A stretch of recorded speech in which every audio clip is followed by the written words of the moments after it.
Número 10. Tus golpes han cambiado, el látigo descansa, y ahora me castigas con relojes. Tu apacible rostro se torna translúcido, descubriendo las cicatrices afanadas por el ciclo. ¿Cuánto podré recordar de este silencio obligatorio?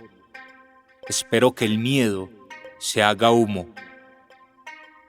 Si no puedes volar conmigo, no me mires.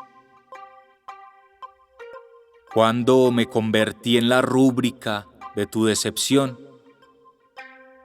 No te avergüences del bello sudor que genera el juego.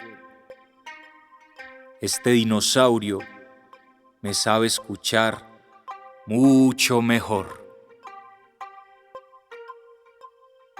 Tiempo, egoísmo y sudor.